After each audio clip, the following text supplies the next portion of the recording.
Hi book friends, I'm Erin, and this is Erin Go Read.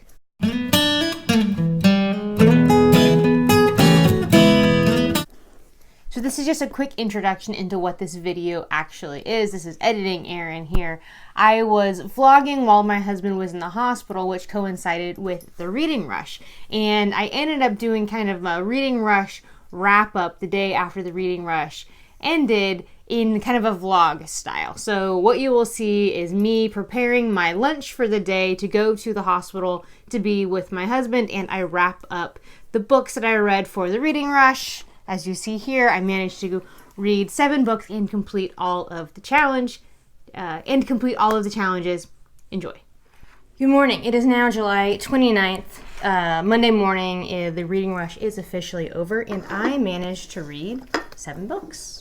I completed all of the challenges. Weird lighting, but I need to multitask because I need to pack my lunch to go to the hospital. So I thought I would try to kind of wrap up while I prepare my lunch.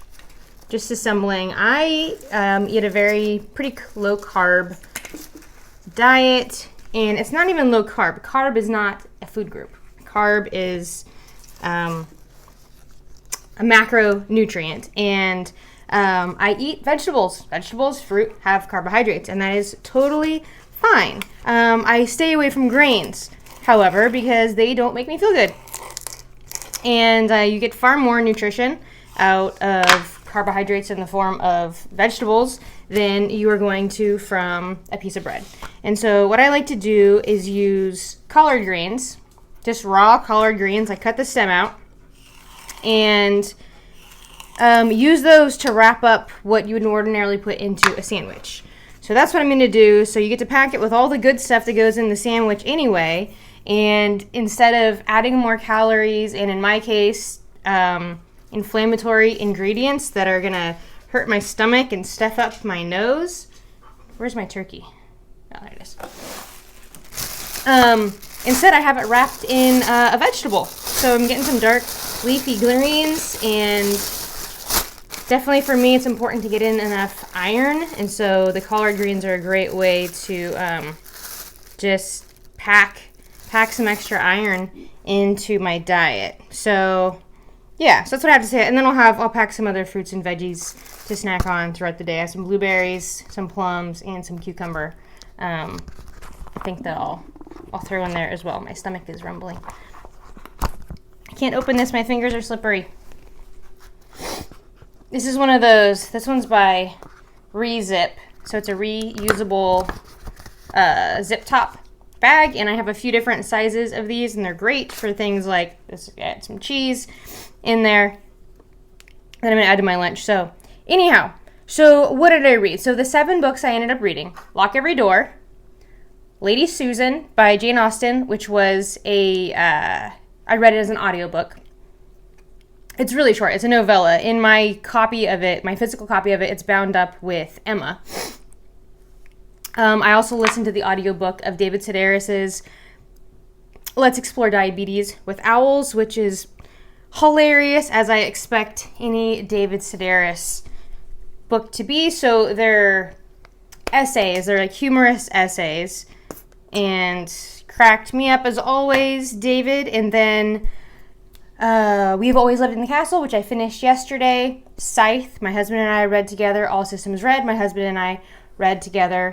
And Lucy Powrie's The Paper and Hearts Society. So I think I'll mostly just talk about kind of some standouts. Now, one thing I'm pretty sure I never mentioned anything about what Lady Susan was, so I guess I'll take this opportunity to do that. Lady Susan is an epistolary novella, and it's a series of letters between Lady Susan, who is I believe she's 35. She's a young widow. She has a 16-year-old daughter.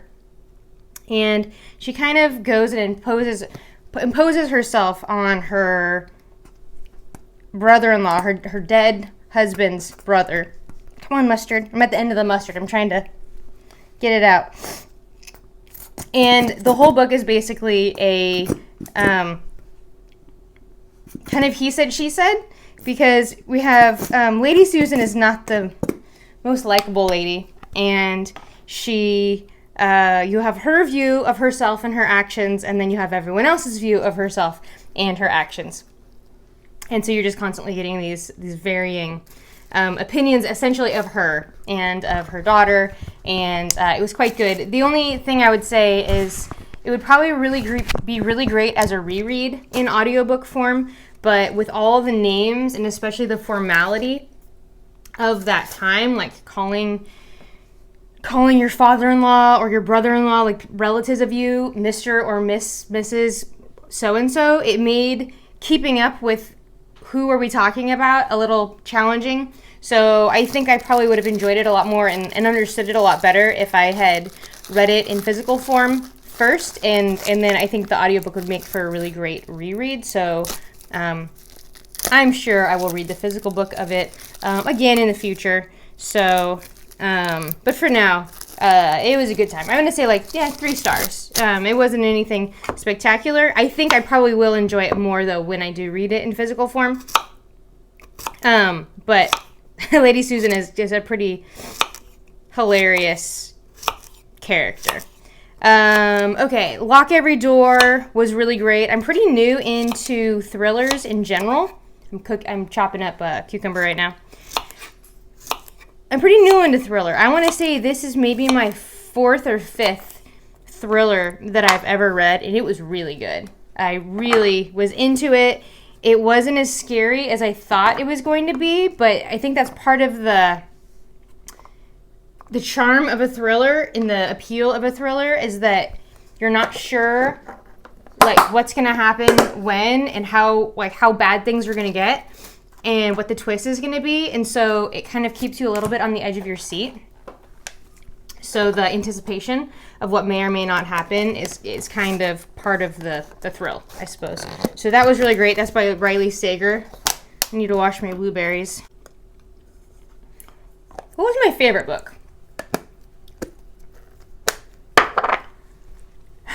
Scythe and Lock Every Door were really, really fun. You know what? I mean, all of these were really good. I mean, I think the ones that stand out to me, Lock Every Door, Scythe, and We Have Always Lived in the Castle, stood out for the storyline and the execution of them. Lucy Powrie's The Paper and Heart Society definitely had the most amount of just kind of emotional feeling and connection, which isn't surprising based on the books that I read.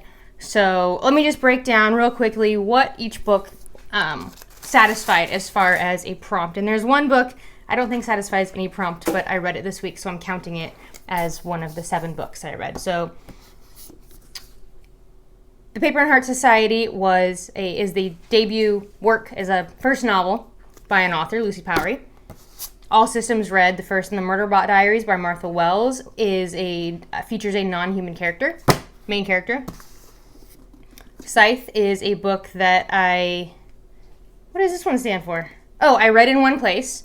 I read in one place. Sam and I read this in his hospital room.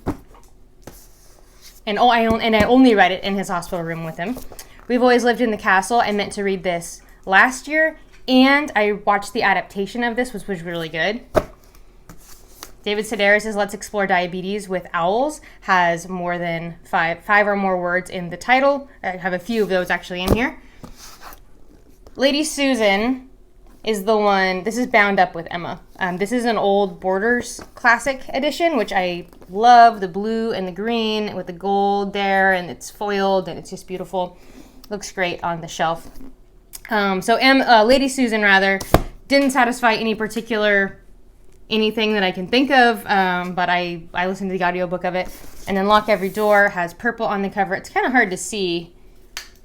This all here is purple, and then the hardback itself is kind of a plum. It's somewhere between burgundy and plum. Thank you so much for watching, and I'd love to know did you participate in the reading rush, and how many books did you complete? Were you able to complete any of the challenges? This was a lot of fun for me. I definitely attribute my success in reading 7 books and accomplishing all of the prompts to the fact that I spent the week in the hospital So I normally wouldn't have had that much free time to read. I mean, Sam and I were reading like all day long. Also, I don't recommend reading out loud for hours on end if you're not used to doing that, because you will completely destroy your voice. So fortunately, I've been training for this for years. So anyhow, successful reading rush. Thank you for watching. See you around the tubes.